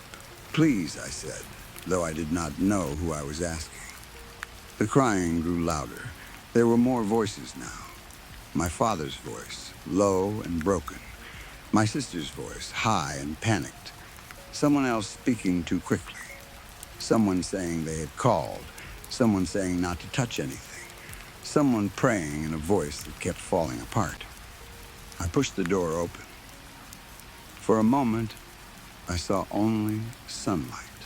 The same sunlight that had woken me. It lay across the floor, across the quilt, across the old wooden boards, across the foot of the bed. Then I saw myself. I was lying on the bed. My head was turned slightly toward the window, as if I had only fallen asleep while watching the clouds. One arm hung over the edge of the mattress. My fingers were curled around the gun. There was a dark wound at the side of my head. The pillow beneath me had turned a color that did not belong in that beautiful room. My mother was beside the bed. Not exactly in the room I stood in, but there all the same. I could not see her clearly, but I knew she was there. Her hands hovered over my body because she did not know where to touch me. Her mouth was open around a sound I had never heard from her before. My father stood behind her with one hand over his mouth. My sister was in the doorway, folded against the frame, sobbing so hard she could barely breathe. I heard Mom say my name. Once, then again, as if saying it enough times might pull me back into myself. I tried to answer. "Mom, no one looked up. I'm here." My voice made no sound in their room. I stepped forward, but the scene trembled.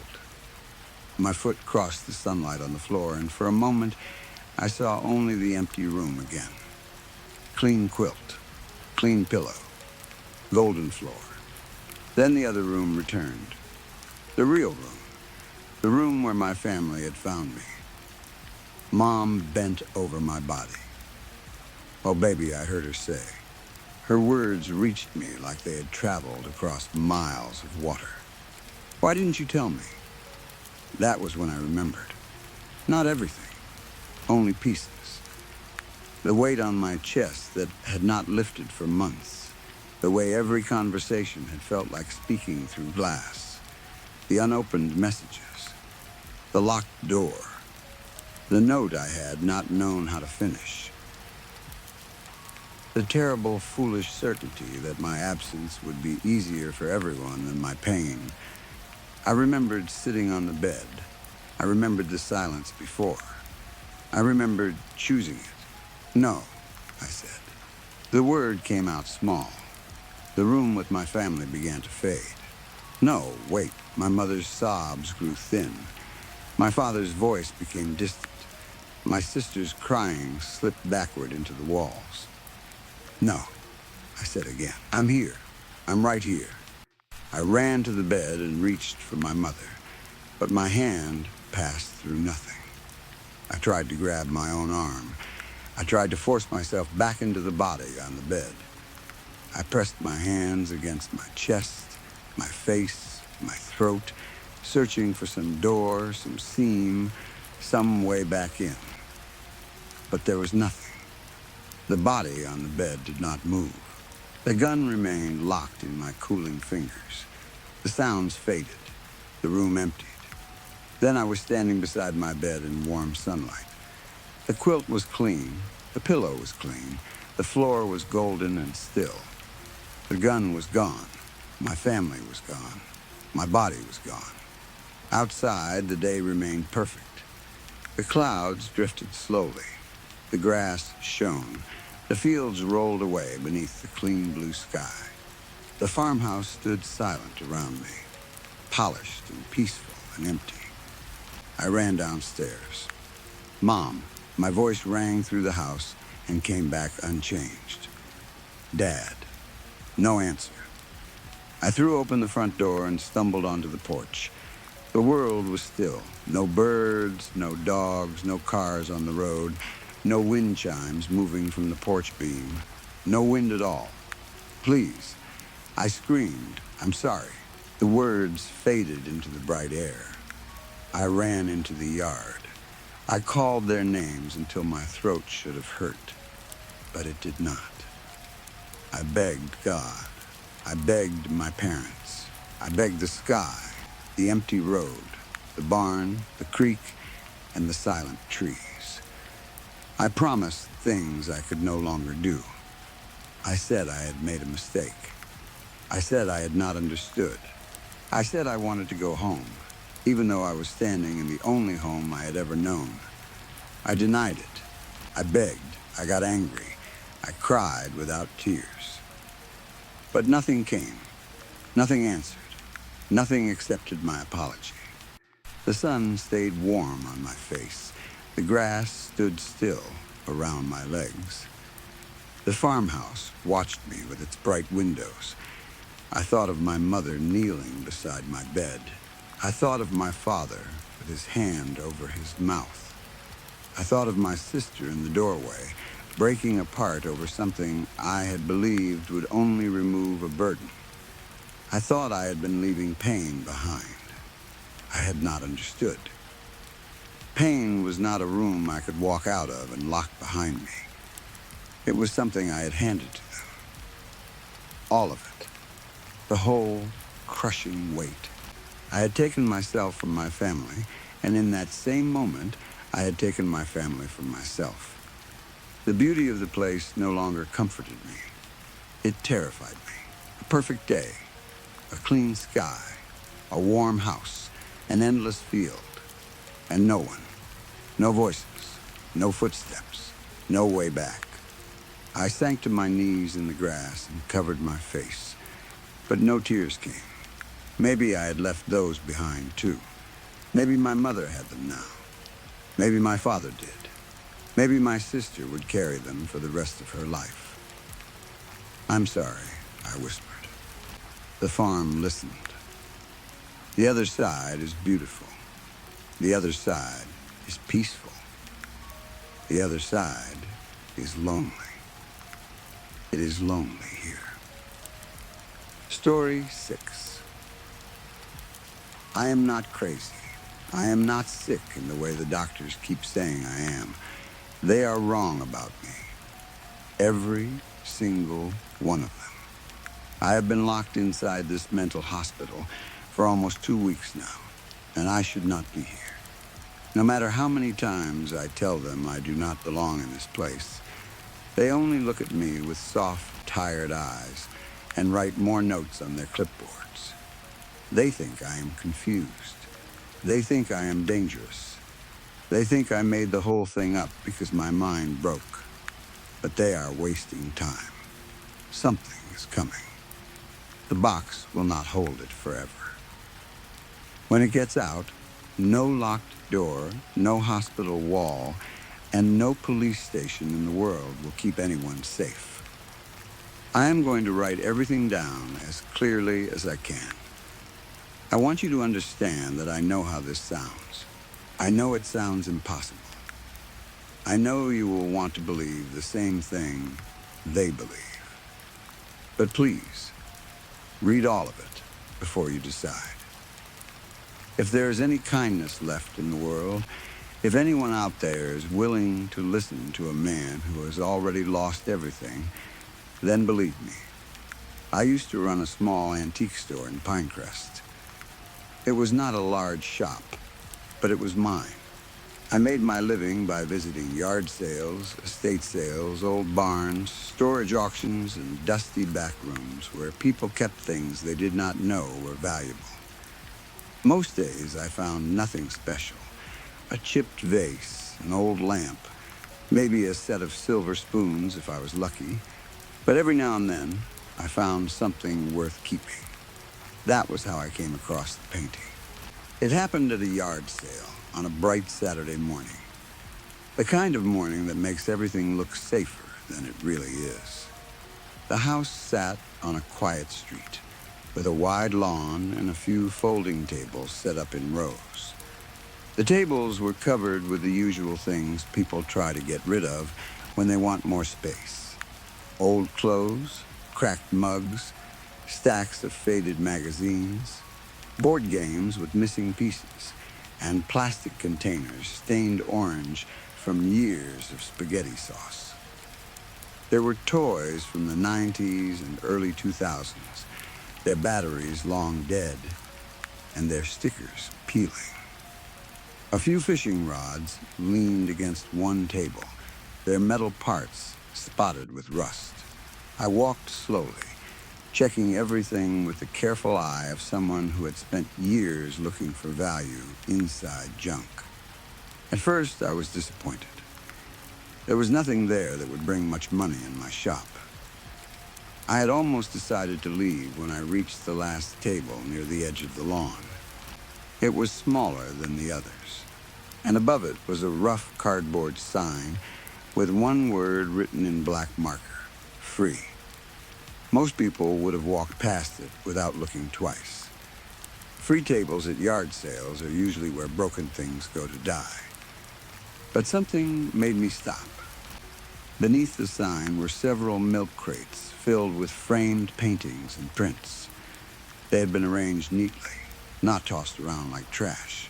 That alone caught my attention. I began looking through them carefully.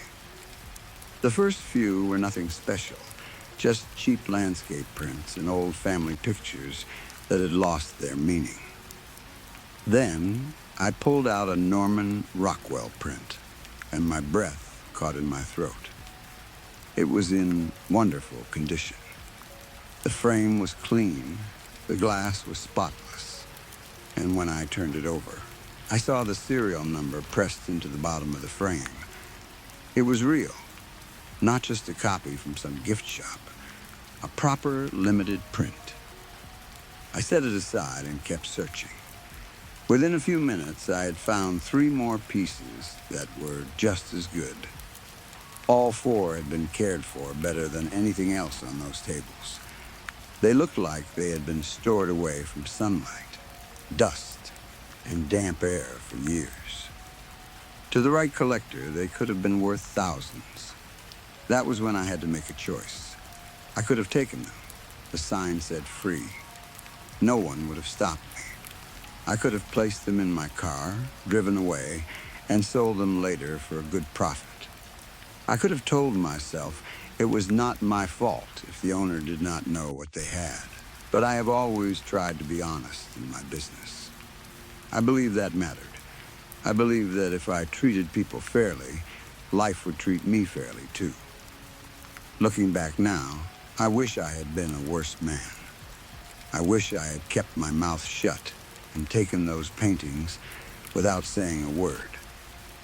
My honesty was the first mistake. I carried the paintings gently to the table where people were paying. It stood under a large oak tree where the shade made the warm morning feel cooler. A young man was sitting there with a cash box and a bottle of water. He looked to be in his mid-20s, maybe younger. He smiled when he saw me. "Need help with anything?" he asked. "Actually, yes," I said. "There is something I think you should see."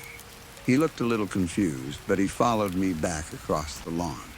I showed him the Rockwell print and turned it over so he could see the number on the frame. "This is a real Norman Rockwell print," I told him. "Only a limited number were made. This one is in excellent condition." He stared at it for a moment like he was waiting for the joke. Then his face changed. He looked from the painting to me, then back to the frame. "Wow," he said softly. "You really know about this stuff?" "It is my job," I said, "and it is not just this one. These 4 are all worth money. Maybe around $5,000 together if you find the right buyer. The art museum in Redfield might even give you a few thousand for the lot." He gave a low whistle and scratched the back of his neck. I could see the shock working through him. I really appreciate you telling me, he said. I mean, I can't just let you take them for free now, but I do have something you can have. Before I could answer, he hurried back into the house. I stood there beside the table, looking at the paintings and wondering if I had just cost myself the best find of the year. A few minutes later, he returned carrying another frame. This one was golden, heavy-looking, and old. He held it out to me with both hands. This house belonged to my grandma, he said. She collected art. As you can tell, she had a lot of it. This was her favorite piece. I took the frame from him, and the moment my fingers closed around it, I felt how cold it was. Not cool from being inside. Cold like something buried deep in the ground. The painting itself was unlike anything I had ever seen. The canvas was covered in bright, twisting swirls that crossed and curled into one another. They were not random, though at first they looked wild. The longer I stared, the more I saw patterns inside the patterns, lines folding through each other like fingerprints, like maps, like something alive trying to hide its shape. The colors changed when the light touched them. Blue became green, then gold, then a deep shade that I could not name. Some parts seemed too bright, while others looked almost black, though they were not black at all.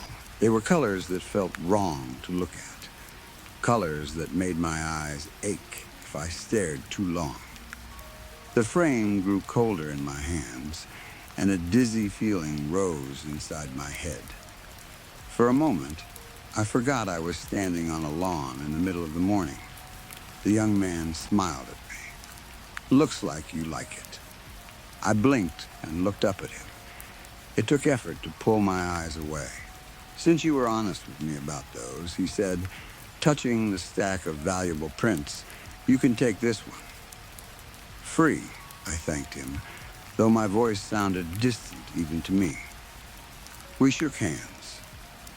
I put the painting carefully in the back seat of my car and drove to another estate sale across town.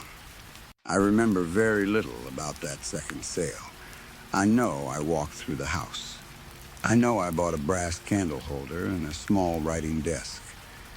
But my thoughts kept drifting back to the painting in my car. When I returned to the parking lot, I noticed how cold the inside of the car was. It was summer outside, but the air in the car felt like winter. When I got home, I carried the painting upstairs to my office. I hung it on the wall across from my desk. I checked the back and the edges for any name, date, or mark that might tell me who had made it. But there was nothing. No signature. No stamp. No label from a gallery. As far as money went, it might have been worthless. But I could not stop looking at it. The design was beautiful in a way that made me uneasy. The swirls seemed to move when I looked away from the center. The shapes did not change exactly, but they felt as if they were waiting to change. I sat in my chair that first evening and stared at it for hours. After that, looking at the painting became part of my day. At first, I told myself I was studying it. I wanted to understand the technique. I wanted to figure out how the artist had made those colors blend and shift. But soon I was watching the clock at my store, waiting for the moment I could close up and go home. I started leaving earlier each day. Then I began opening late. My employees asked if I was feeling all right, and I said I was fine. I was not fine. I was thinking about the painting while customers spoke to me. I was seeing its colors in the shine of glass and the grain of old wood. At night, I dreamed of spirals turning slowly in the dark. Weeks passed that way, though I did not understand how quickly time was moving. I would sit in my office and stare until the sun went down. Sometimes I woke on the floor with my legs stiff and my back aching, not knowing when I had fallen asleep. The office was always cold. At first, I thought the air conditioner was too strong, but even after I turned it off, the cold remained. I began wearing a coat while sitting at my desk. My fingers would go numb. My breath would sometimes show faintly in the air. Still, I stayed there because leaving the room felt worse than freezing inside it. I do not know how many days passed before I noticed the white spot. It was in the center of the canvas, a small blank space where all the swirls seemed to meet. At first, it looked like a mistake in the paint, a place where the color had worn away. But I knew the painting too well by then. I had stared at it for too many hours. That spot had not been there before. Or had it? The thought bothered me. I tried to remember the first time I saw the painting, but all I could picture were the colors and the twisting lines. The white spot sat there, smooth and empty, and when I stared into it, the colors around it seemed to pulse at the edges of my sight. That spot was the beginning. I know that now. I should have taken the painting down right then. I should have thrown it into a fire, smashed it, buried it, or dropped it into the deepest water I could find. I should have done anything except keep looking. But by then, it had already taken hold of me. I did not want to destroy it. I wanted to understand it. That was what I told myself, at least. The truth is, I could not make myself look away. One night, I woke up on the floor of the office to a strange sound. The room was dark and my whole body hurt. For a few seconds, I did not know where I was. Then, I heard it again. A soft cracking noise. No, not cracking exactly. Scratching, like something tiny dragging a sharp point across glass. I sat up slowly and listened. The sound was coming from the wall. The painting was glowing, not brightly, not at first. It gave off a pale light, like a star seen through fog. My eyes watered as I stared at it. The office around me was freezing, but the painting looked warm. I found myself crawling toward it before I even knew I had moved. My hands pressed against the floorboards. My knees ached. I reached the wall and pulled myself up. When I touched the canvas, heat ran through my fingertips. I gasped and pulled my hand back. My breath appeared in front of my face in a white cloud. The blank spot had grown. Only a little, but enough. The swirls around it looked tighter, crowded together as if something beneath the canvas pushing them away from the center. The pattern no longer looked like painting. They looked like pressure, like something trapped on the surface, making room for it. For the first time, fear touched my ball in my mind. This was wrong. This was not art. This was not a trick of light or paint. I backed away from the wall, then turned and left the office. I closed the door behind me and stood in the hallway, shaking so hard my feet shook together. The shaking came from deeper before me. It felt as if my bones were rattling against my skin. Only then did I notice it. My clothes smelled terrible. Sweat, dirt, and something worse formula. My face felt hollow. My arms were thin. I could not remember the last time I had eaten a proper meal. I could not remember showering. I went to the bathroom and turned the shower hot as it could get. But even under the water, I could not stop shaking. At some point, I fell asleep on the shower floor. When I woke the next morning, my body was still still. The water was getting cold. I dragged myself out, dried off, and dressed in clean clothes. I went downstairs and made toast, because it was the easiest thing to do. On the kitchen table, a felt I had left the chair, days, or maybe longer. The battery was on the chair. When I pressed the screen, and it checked, there were 137 missed calls. My hand shook, scrolled through the calls. I did not recognize how much time more than a month. The last call I clearly remember getting was a week earlier. I started listening to the voicemails one by one. My employees had called at first with concern, asking where I was and when I would be back. Then their voices became angry. They wanted their paychecks. They wanted answers. After that, they said they were quitting. My doctor had left reminders about an appointment and a refill for my medication. The man who leased me the store had called several times, saying the rent was overdue and that if I did not pay immediately, he would take action. Then there was a message from a lawyer about a court summons for unpaid wages. My life had fallen apart while I sat upstairs staring at that painting. I left the half-eaten toast on the table and ran to my car. My hands trembled so badly I could barely get the key into the ignition. I drove back to the house where the yard sale had been held. I was not thinking clearly. I only knew I needed answers. I needed to know where the painting had come from. I pulled onto the lawn and stopped with the engine still running. Then I marched to the front door and pounded on it with my fist. Every hit sent pain through my arm, but I kept knocking. After a minute, the same young man opened the door. He looked puzzled at first, then worried when he saw my car sitting on his grass. "Can I help you?" he asked. "The painting," I said. My voice came out too fast. "What is wrong with it?" he frowned.